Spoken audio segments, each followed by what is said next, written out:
अंकुर अक्सर श्वेता से मिलने कोठे पर आता था।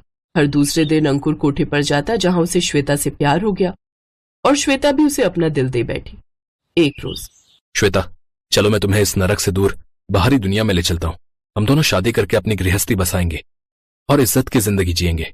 वहां तुम्हें मान सम्मान और इज्जत भरी जिंदगी मिलेगी, साथ ही इज्जत का काम कर सकोगी। यूं रोज रोज तुम्हें अपना जिस्म नहीं बेचना पड़ेगा। अब मैं तुम्हें और इस कीचड़ में नहीं रहने दे सकता। नहीं अंकुर, वैश्याओं को कहीं भी इज्जत नहीं मिलती, इसलिए छोड़ दो मुझे मेरे हाल पर और चले जाओ यहाँ से। इसका मतलब तुम्हें बिल्कुल भी अपने अंकुर पर भरोसा नहीं है ना?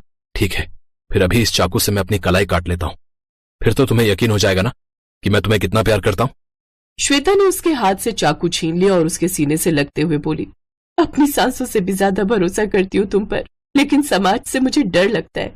क्या ये समाज मुझे आम लड़कियों जैसी जिंदगी जीने देगा? मैं एक बार इस नरक से निकल गई तो यहाँ के दरवाजे हमेशा के लिए मेरे लिए बंद हो जाएंगे। क्या तुम मुझे अपनी पत्नी का दर्जा दे पाओगे? क्या लोगों से कह पाओगे कि एक वैश्या तुम्हारी पत्नी है? उफ़ डार्लिंग, मैं प्यार करता हूं तुमसे। हाँ, कुछ दिन भले ही हमें तंगी में काटने होंगे क्योंकि मेरे परिवार वाले हमें इतनी जल्दी अपनाएंगे नहीं, इसलिए तुम अपने साथ कुछ पैसे, गहने और जो भी कीमती सामान हो वो रख लेना। मैं रात को 2 बजे पीछे वाली खिड़की की तरफ तुम्हारा इंतजार करूंगा। अंकुर ने श्वेता को अपने प्यार के जाल में इस कदर फंसा लिया था कि वो उसके लिए कुछ भी करने को तैयार हो गई। बचपन से जवानी तक प्यार के लिए भटकने वाली श्वेता को जब सच्चा प्यार मिला तो वो उसे पाने के लिए छटपटाने लगी और उसके साथ घर बसाने के सपने देखने लगी, और ये सपना उसे हकीकत की दुनिया में ले जाने के लिए काफी था। उसने ये बात अपनी सहेली मंजू को बताई। देख श्वेता, मैं एक बार फिर कह रही हूँ, तू एक बार और सोच ले। इन लड़के जात पर भरोसा करना सही नहीं है। ये अपने मजे के लिए कोठे पर आ तो सकते हैं, लेकिन यहाँ की लड़की को अपने घर की इज्जत नहीं बना सकते। तू गलत समझ रही है मंजू, हर लड़का ऐसा नहीं होता। तू देखना मैं उसके साथ कितना खुश रहूंगी। रात को अंकुर उसका इंतजार कर रहा था। श्वेता ने अपना सारा कीमती सामान एक बैग में रखा और खिड़की से नीचे पहले अपना बैग फेंका और फिर रस्सी के सहारे नीचे उतर आई।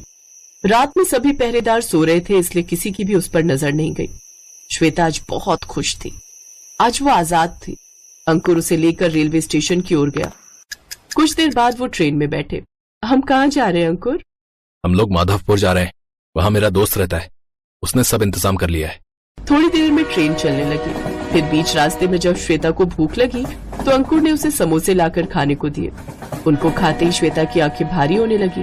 अंकुर, मुझे ना बहुत तेज नींद आ रही है, तो मेरे इस बैग का ध्यान रखना।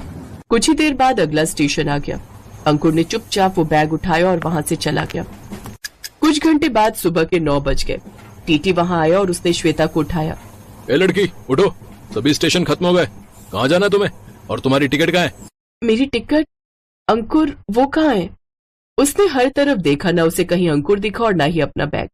अंकुर कहाँ गए? और मेरा वो बैग कहाँ है? उन्हीं के पास मेरी टिकट थी। डिब्बा पिछले 1 घंटे से खाली हो गया है, लगता है घर से भाग कर आई हो और वो तुम्हें चकमा दे गया। वैसे तुम्हें जाना कहाँ है? माधवपुर। हाँ, यही नाम बताया था उसने। पागल लड़की, इस नाम की यहाँ कोई जगह नहीं है। वो तुम्हें टोपी पहना गया। अब टिकट तो छोड़ो, लेकिन जल्दी से यहाँ से उतर जाओ, नहीं तो मेरी नौकरी खतरे में पड़ जाएगी, समझी? चलो जाओ यहाँ से। श्वेता ट्रेन से उतर गई। उसके तो जैसे पैरों तले जमीन ही खिसक गई। उसके सारे सपने एक पल में टूट गए। वो फूट फूट कर रोने लगी। अब उसके पास कुछ नहीं था, न पैसे, न कपड़े, न रोटी, न छत। अब वो पूरी तरह से गरीब हो चुकी थी। हे भगवान, अब मैं कहाँ जाऊँ? इज्जत न सही, कम से कम पहले सर पर एक छत तो थी। वो रोने लगी। चलते चलते वो मंदिर की ओर चली गई और वहीं सीढ़ियों पर कुछ भिखारियों के पास जाकर बैठ गई। आते जाते लोग उसे प्रसाद और फल देकर जाने लगे। ऐसे 10 दिन बीत गए। वो सिर्फ फल और प्रसाद ही खाकर पेट भर लेती।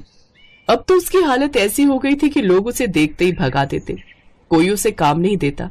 गंदे बदबूदार कपड़े और बाल बिखरे हुए वो भिखारियों वाली जिंदगी जीने लगी। मंदिर में जो भी आता वो उसे प्रसाद और फल के अलावा कुछ नहीं देता। सब्जी रोटी खाने के लिए तो जैसे वो तरस ही गई थी। वो ढाबे पर जाकर कुछ खाने को मांगती तो लोग उसे दुत्कार कर भगा देते। कितने दिन हो गए साहब, मैंने रोटी सब्जी नहीं खाई, मुझे रोटी सब्जी दे दो ना साहब। ए चल जा यहाँ से, हमने ये ढाबा तुम भिखारियों के लिए नहीं खोल रखा, बल्कि धंधा करने के लिए खोला, समझी? ऐसे ही समय बीता।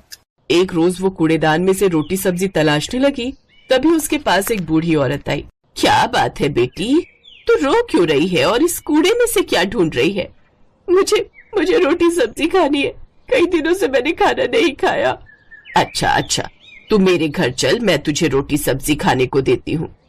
वो बूढ़ी औरत उसे अपने घर ले गई और उसे रोटी सब्जी खाने को दी। उसे खाते ही श्वेता की आंखों में आंसू आ गए। पहले उसके पास कितने पैसे और गहने थे, लेकिन आज हालत ये हो गई कि वो भीख मांगकर गुजारा कर रही थी। भगवान करे उस अंकुर को उसके कर्मों की सजा जरूर मिले। उसने एक लड़की का दिल दुखाया है, ये हाय है मेरी उसे। कुछ देर बाद टीवी पर खबर आई कि एक आदमी रोड एक्सीडेंट में मारा गया। वो और कोई नहीं बल्कि अंकुर था। ये देख श्वेता बहुत खुश हुई। क्या बात है बेटी, बड़ी खुश लग रही है। फिर उसने बूढ़ी अम्मा को सारी बात बताई। अच्छा हुआ, उसे उसके कर्मों का फल मिल गया। बेटी तू अब से मेरे साथ ही रह, मुझ बुढ़िया का भी कोई सहारा नहीं है। मैं गरीब यहीं रोटी सब्जी का ठेला लगाती हूँ, दोनों साथ में मिलकर काम करेंगे। ये सुनकर श्वेता बहुत खुश हुई। फिर दोनों मिलकर साथ में रोटी सब्जी बनाकर एक फैक्ट्री के बाहर बेच दी। कुछ दिन बाद बूढ़ी अम्मा की तबीयत खराब हुई तो श्वेता अकेले ही सब्जी रोटी बनाकर ठेले पर बेचने लगी। उसके हाथ की सब्जी रोटी सबको बड़ी पसंद आई और अब उसका ठेला काफी अच्छा चलने लगा। उसने बूढ़ी अम्मा का इलाज अच्छे अस्पताल में करवाया, जिससे वो जल्दी ठीक हो गई। लेकिन अब श्वेता ने उन्हें गले पर बिठा दिया और अकेली ने सारा ठेला संभाल लिया। दिन पर दिन वो दोनों तरक्की करती गई और एक रोज उन्होंने खुद का बड़ा घर खरीद लिया। फिर कुछ समय बाद उन्होंने खुद की दुकान खोल ली। अब सब श्वेता की खूब इज्जत करते और उसे खूब प्यार सम्मान देते। श्वेता अब अपनी इस नई जिंदगी में बेहद खुश थी।